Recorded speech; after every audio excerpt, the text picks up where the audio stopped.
Have you ever wondered if there are churches in Vietnam? As a country that embraces freedom of religion, Vietnam is home to thousands of churches, each with its own unique history and architectural style. But what do churches in Vietnam actually look like?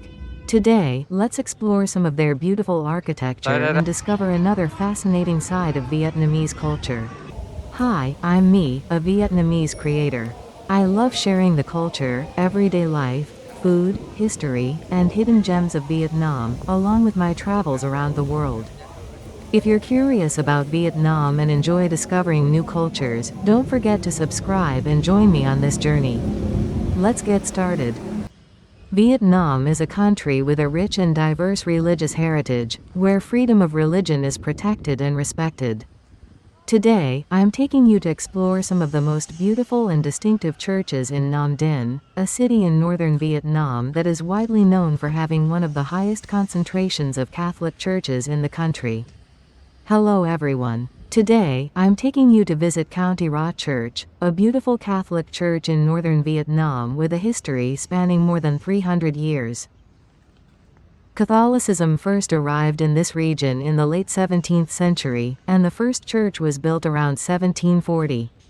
Since then, it has served as the spiritual heart of the local community, hosting Sunday Mass, weddings, baptisms, and many important religious celebrations. I'm not an expert on Catholicism, but this statue depicts Jesus Christ as the Sacred Heart of Jesus, one of the most recognizable symbols in the Catholic faith. The image of his heart, surrounded by thorns and crowned with flames, represents his endless love, compassion, and mercy for humanity. For many Catholics, it is a powerful reminder of God's unconditional love and forgiveness. These statues appear to depict a scene from the Gospels, where Jesus welcomes children and teaches them. It reflects his love, kindness, and the importance of having a childlike faith. And almost every Catholic will recognize this familiar image, Jesus, the Good Shepherd. In Christian tradition, the Good Shepherd represents Jesus' constant love and care for his people. Just as a shepherd looks after every sheep in the flock, Jesus is believed to seek out those who are lost and gently lead them home. This area is dedicated to the priests who served this church throughout its history. Many of them are buried here, in honor of their lifelong service to the parish and the local Catholic community.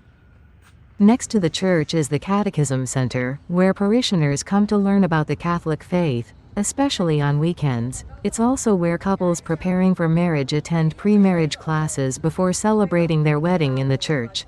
I was really impressed by the architecture of this church. It's built almost entirely from stone, with a simple, elegant design that feels distinctly European.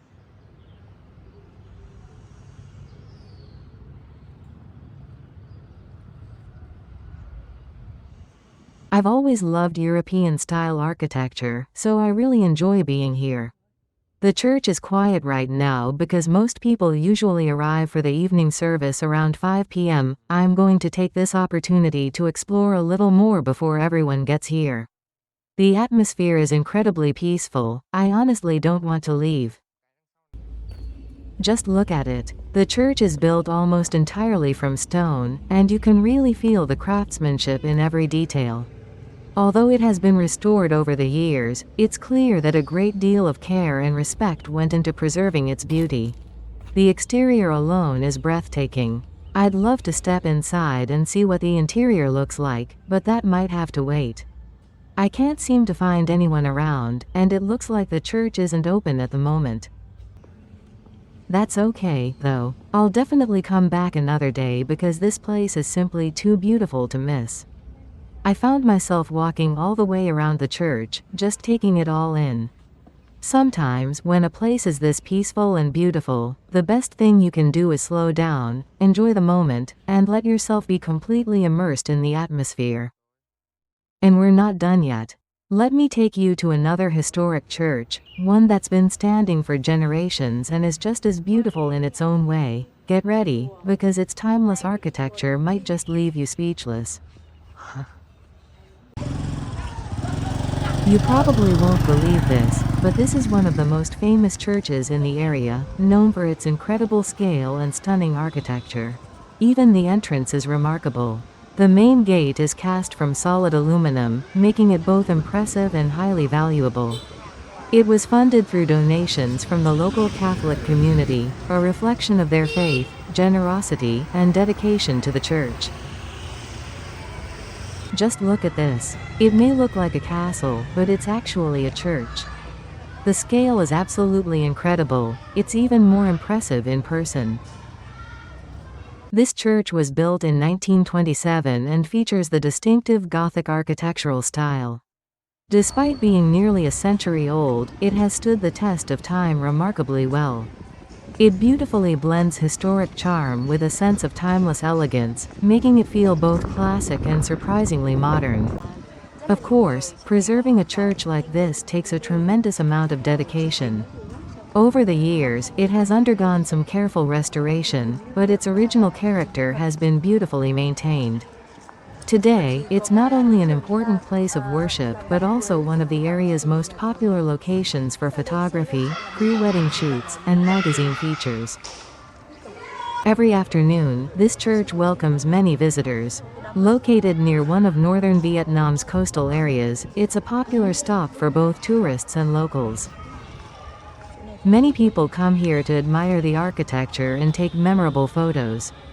Best of all, the church grounds are open to visitors, so you're free to walk around and explore.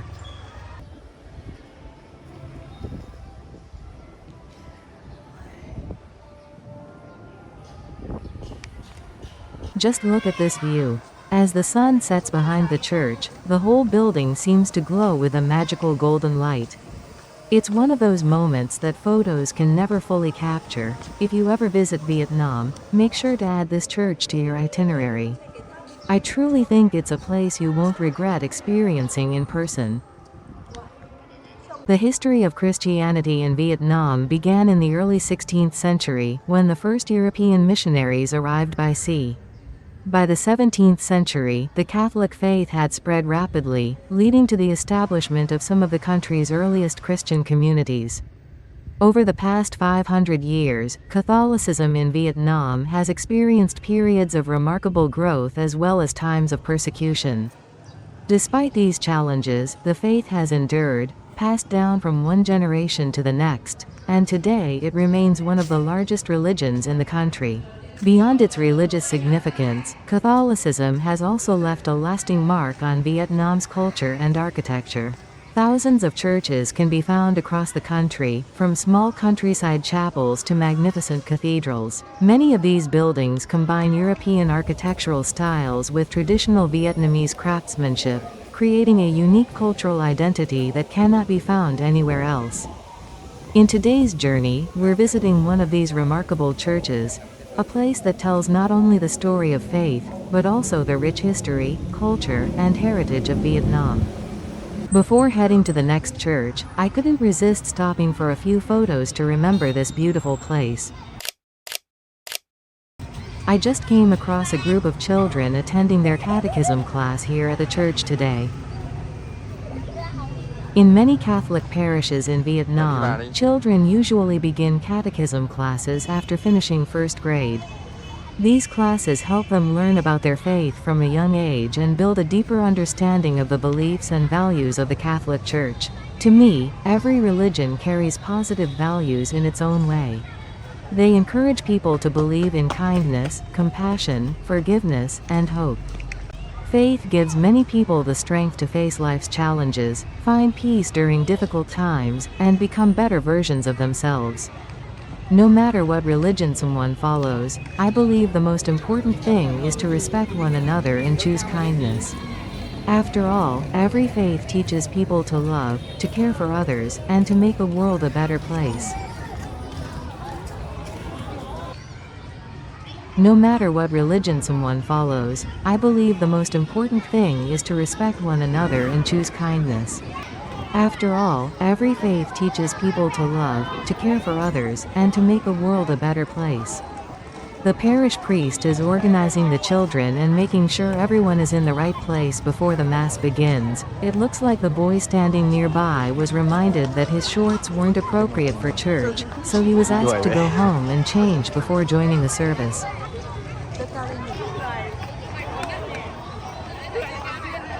The children are lining up to enter the church. It's a lovely sight. Everyone is calm, orderly, and respectful as they prepare for the Mass.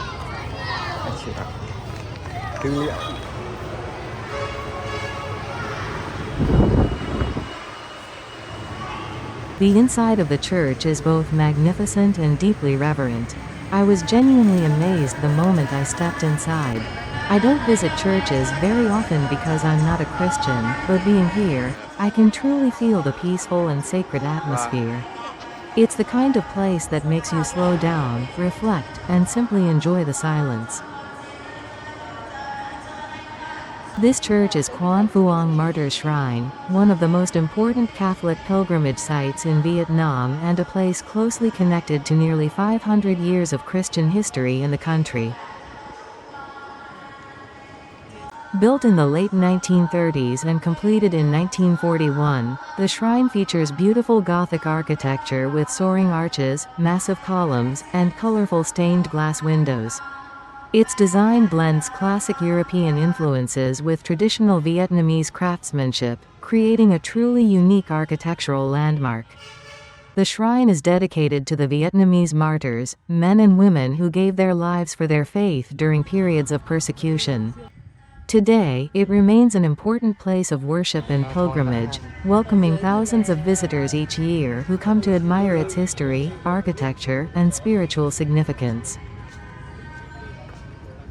Every religion has its own unique beauty and its own way of inspiring people to do good. If you enjoyed this journey, don't forget to subscribe and join me as we continue exploring the people, culture, food, and everyday life of Vietnam. Thank you so much for watching, and I'll see you in the next video. Goodbye.